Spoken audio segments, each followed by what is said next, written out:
Right, we continue, of course, to bring you more news as we take a look at the impact of a project in Mpumalanga. Speaking to Thulasizwe Thomo, MEC for Public Works, Roads and Transport in Mpumalanga, of course, to get a sense and a better understanding of this project. A very good evening to you. Thank you so much for your time. Perhaps before we get started, just talk to us about this project.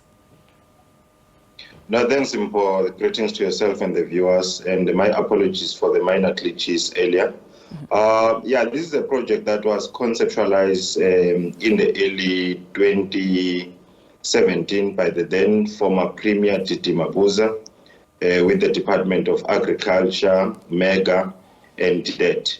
So today we decided that we should hand it over because the practical completion of the project has come to its conclusion. So we decided to hand it over back to the Department of Agriculture and DET, as we were the implementing agent for our sister department. So our role was just to construct this beautiful infrastructure, then give it back for operationalization to the end user department. The Mpumalanga International Fresh Produce Market is a significant platform considering the socio-economic benefits that it can have for the community. What is the sort of process that will be followed here when it comes to opening up access to markets for local farmers?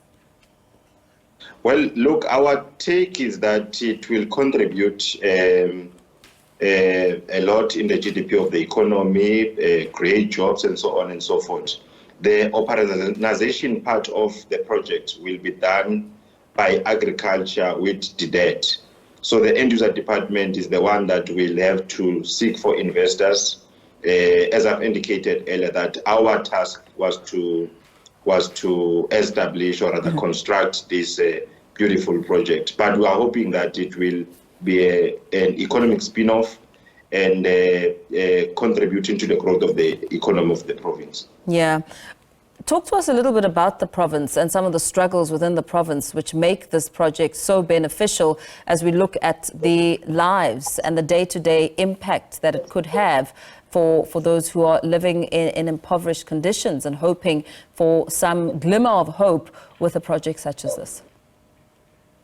You will remember that particularly young people in the province constitute a larger number of unemployment and affected by the socio-economic challenges and other social ills. So we hope that this project is going to bring about change, and it will attract a number of young people to come and work in that particular space. Not only young people, but including small-scale farmers whom we believe that they will contribute a lot in ensuring that they grow their businesses in that particular environment.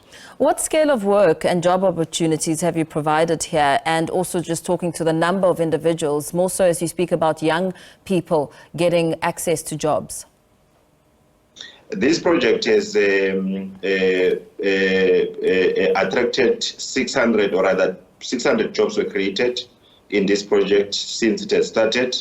And a number of SMMEs who were doing subcontracting to the main subcontractor, and a number of work that was done there, including the packings, camera installations, and so on and so forth. So there were a number of jobs that were created, amounting to close to 700 or so, including subcontracting.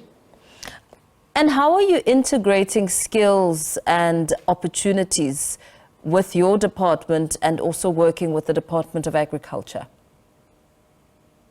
Well, as I've indicated, the role which we have played was to empower those that we think are going to be working as engineers in that space. So that is the part which we have done as we were constructing that particular project. So the rest will be left with agriculture and DET in ensuring that they absorb more young people whom are skilled and going to equip others as well. And in terms of accountability and ensuring that this project does become a success and indeed benefit those you're hoping that it will benefit, how are you going to do that? What sort of contingency measures are being put in place and the sort of targets that have been set? Well, I think that is the space which I would not want to venture into because, as I've indicated, the part of operationalization of this project will lie with the Department of Agriculture, which I believe are the ones that are responsible for that. And before we let you go, MEC, talk to us about some of the exciting elements of this project and what can be looked forward to in terms of making it a success.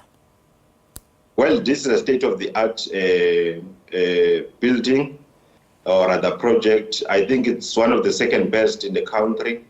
We hope that it will bring about a lot of change, like I've indicated earlier, in relation to the growth of the economy of the province, including that of the country, attract more skills, attract more young people whom will want to venture into the agricultural space, and also contributing to the growth of the economy of the country and that of the province. So this is one of the best. I think during the grand opening, which will be done by the Premier in the next coming few months or days, you will come and see it for yourself that this was one of the best a project to be ever implemented by the provincial government of Mpumalanga, which costed us around 1.7 billion. I mean, as you talk about that significant amount of money, I mean, the reason MEC asked you this previous question around accountability and ensuring that the benefit of this project is visible and those who stand to benefit do indeed benefit, because there's been a lot of talk about critics who may argue that this could be another cash cow for perhaps the Mpumalanga tender cartel. What would you say to that? Well, look, I doubt. Okay, it's a project that has experienced a number of challenges. I must indicate, including stoppages and so on and so forth. But at this point in time, I doubt that one can even conclude to say this was a cash cow. I mean, if you go and look into that state-of-the-art building, you can see the value for money, and that the money that has been spent to build it, it's money that is deserving to be spent. And given the kind of work and the skills that is going to attract, my take is that we have actually built one state-of-the-art that is going to attract a lot of skills. So part of what we need to do is to ensure that we safeguard this infrastructure and ensure that from time to time we do give accountability to our people on the outcomes of a product that it would have made in a certain stage. Yeah, absolutely. Thank you so much for your time. Thulasizwe Thomo, who's the MEC for Public Works, Roads and Transport in Mpumalanga, speaking there to us about this project, of course, set to create plenty of jobs and, of course, benefit the local community.